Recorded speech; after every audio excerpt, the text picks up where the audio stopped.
What's going on, everyone? Scott here. Welcome back to the channel. So, Michigan State wins on Thursday night against Northwestern at home in the Breslin Center, 76-66 to move to 14-2 and 4-1 in the Big Ten. Now, this was a game that Michigan State definitely got off to a slow start. Tom Izzo said after the game that kind of a sluggish, kind of tired start after 3 games within 6 days. Overall, and he said maybe he didn't handle it the best, but Michigan State able to rally in the second half.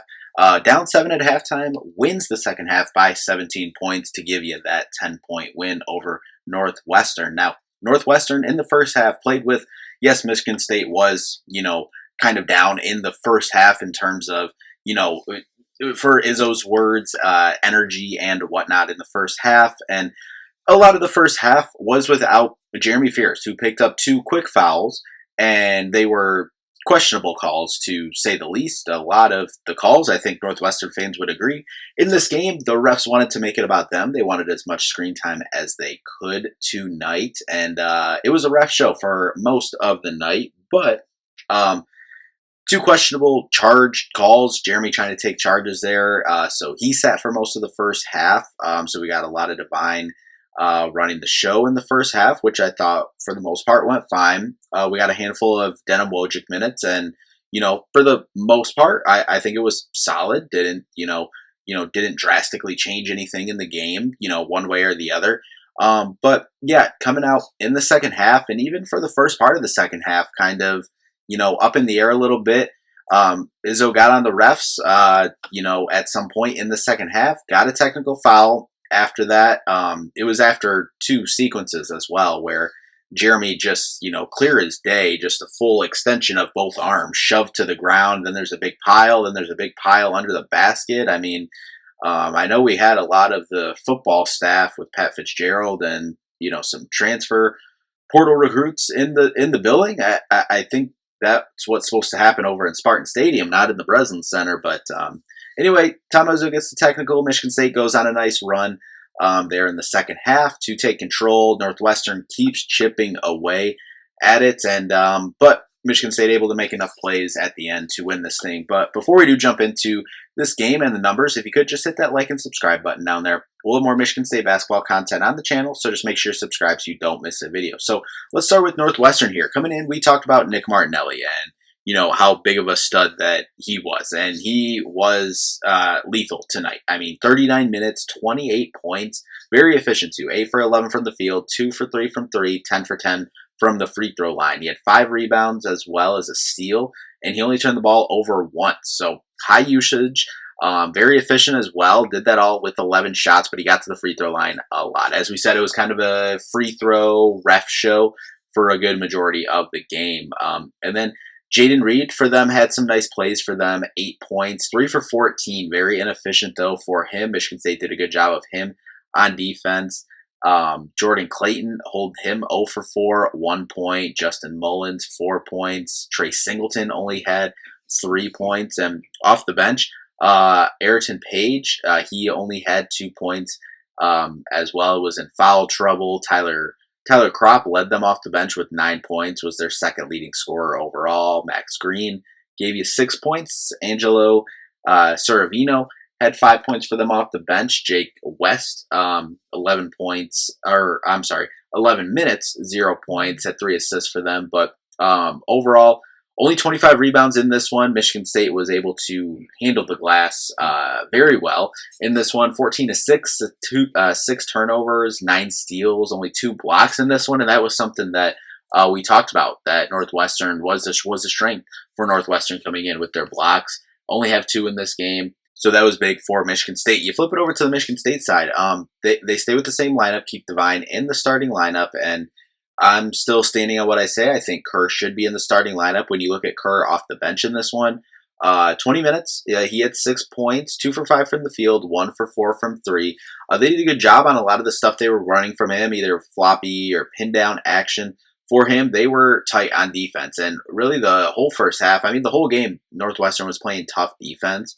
But they were really up in the shooters for Michigan State and up in Michigan State overall on defense for them, it made it tough to get good, clean looks. But Kerr, 6 points. He had 6 rebounds as well, which was key. And one of his buckets and rebounds came off of a miss. He was able to cut out from the 3-point line, go after a loose rebound, get a layup in that one after that loose ball. So that was big. 2 assists as well. Didn't turn the ball over either. I really thought Kerr had a good night in 20 minutes in this one. Jesse McCullough only got in for a minute. Trey Fort only got in for 3 minutes, 0 for 1 from the field. Had an assist, though. Denim Wojcik, as we said, 3 minutes in this one. Most of that was obviously due to Jeremy having the 2 fouls and sitting for most of the first half. 0 for 1 from the field, but he had an assist on the night. But I have to talk about the freshmen off the bench. I thought they were incredible tonight. You start with Cam Ward. 15 minutes, and he was 7 points, 7 rebounds, 3 for 5 from the field, and 1 for 1 from the free throw line, which is something that Cam struggled with this season. He got that free throw to go. It was a nice and one there at the end of the game. Only turned the ball over once as well, and 4 offensive rebounds. So 4 of his 7 boards were on the offensive side of the ball, and just the energy that Cam was bringing was incredible on the defensive side of the ball. Obviously, crashing the offensive glass as well definitely made a huge difference there in the game. Jordan Scott in 18 minutes, he had 6 points, 1 for 4 from the field. They were all from 3, 1 for 4 from 3. Got fouled, got the 3-point play, or the 4-point play, should I say. 3 for 5 from the free throw line. Again, Michigan State gets a team, I think 2 or 3 times tonight, jumping into the lane, getting an extra free throw. And most of the time when that happens, it's a Michigan State, that they miss, and then you got to take advantage of the second one. That's something that Scott did in this one. 2 rebounds, 2 assists as well. Only turned it over once as well. And 2 offensive rebounds. Those were both his rebounds in this one. Just incredible hustle and just, the defense effort from the freshmen here. And that's what you have to do to get on the floor as a freshman here at Michigan State. And they epitomize that. So really impressed from the freshmen off the bench tonight. Then going to the starting lineup, talked about Divine already. But 22 minutes, he only had 1 point, 0 for 1 from the field. It was a 3, 1 for 2 from the free throw line, 2 rebounds, 5 assists, turned it over 3 times. Thought he struggled in some stretches, but overall thought he was fine, running the team overall. I mean, his stats are never going to pop out off the box score for you, but I mean, just running the team, the 3 turnovers, were not good, but this was a longer stretch of him running the team. He runs a lot of his stuff with, Jeremy out there as well. And he had to handle a good, 10 plus, 12 plus minutes, I think, almost in that first half of it, just being him running the show. So I thought Divine was fine in this one, but definitely had a few moments. Cohen Carr, 26 minutes, 8 points, 3 for 6 from the field, 0 for 2 from 3, 2 for 6 from the free throw line. Still is a point of emphasis, but getting a lot more consistent on the board. 6 rebounds again in this one, had 2 steals as well. And defensively, I think, and fighting on the offensive glass, had 2 offensive rebounds. And, just the little things I think Cohen's continuing to do. It's the 3-point shooting and it's the free throw shooting. Gotta, continue to work at that. And I think he continued in from what he did last game of, when teams are playing off him, slowly dribbling into the paint or to the block and, getting to a post move. And I thought he did a good job with that tonight.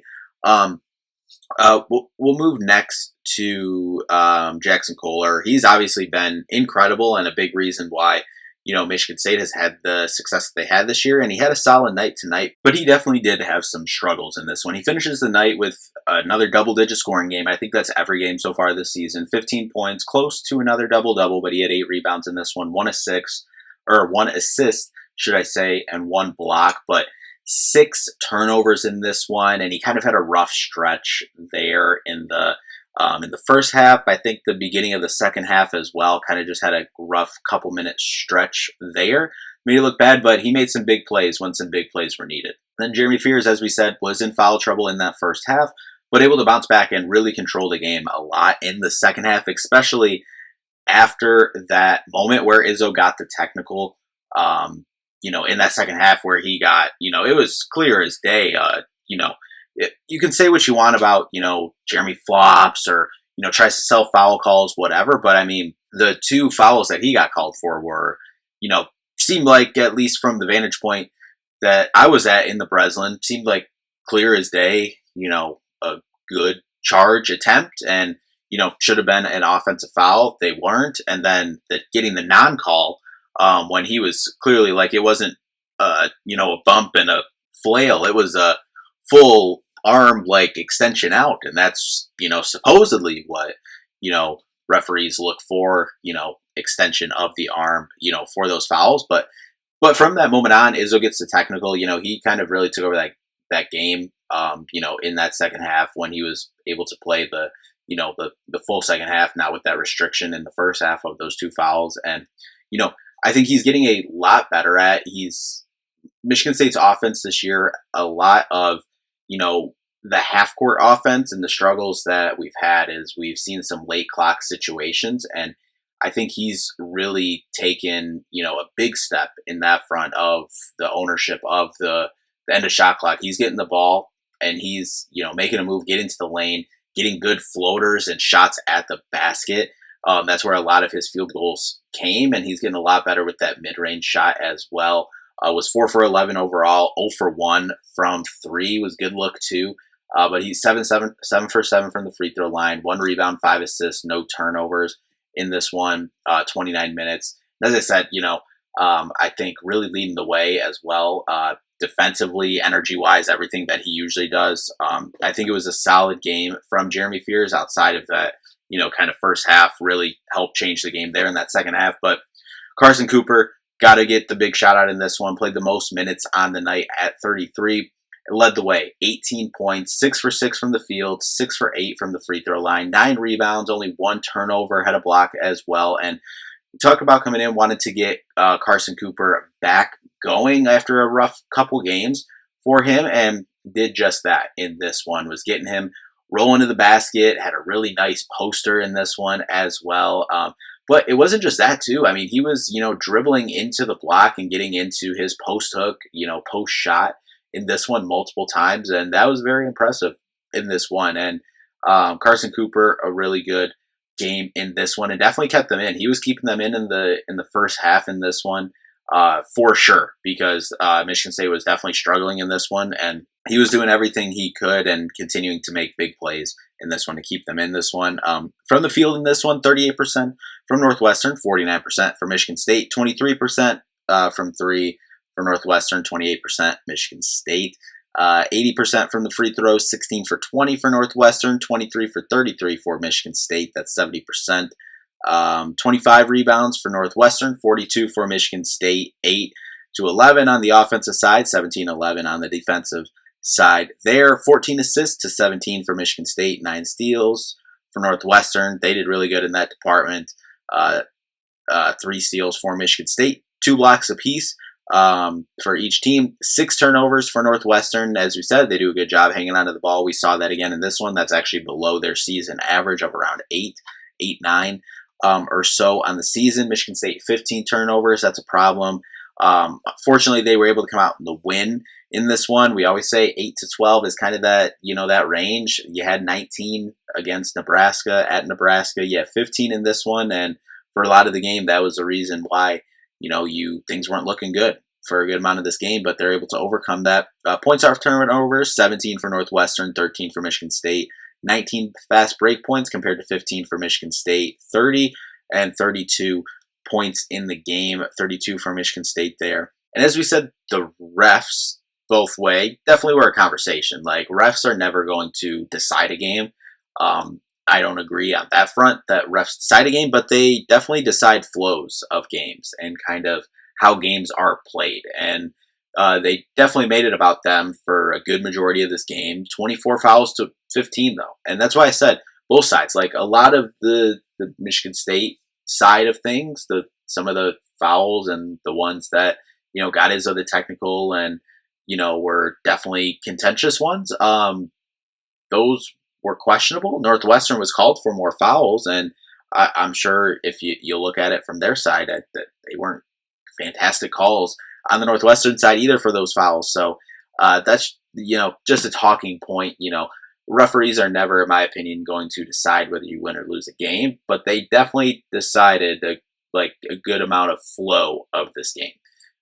If that kind of makes sense. Obviously, it is those technical foul in this one. Northwestern had a lead of 8, and then Michigan State closes the game, has their largest lead of 10. But anyway, that'll do it for this one. As we said, another solid win. Michigan State has one more game at home on Tuesday when Indiana comes in, 7 o'clock on Peacock. We'll be back with a preview for that one before you head on that West Coast trip to Washington and Oregon for Michigan State. But anyway, solid win. Getting back on track from a tough 6 days. This was 3 games in 6 days, dating back to Nebraska, that tough loss last Friday. So I know Izzo said don't want to see anyone in the building tomorrow. Nothing basketball tomorrow. Well-deserved day off, and then I'm assuming they'll get some work in over the weekend and Monday before Indiana comes in on Tuesday. But anyway, we'll be back with a preview for that one on Tuesday. But thank you all so much for watching. We'll see you in the next one. Peace out.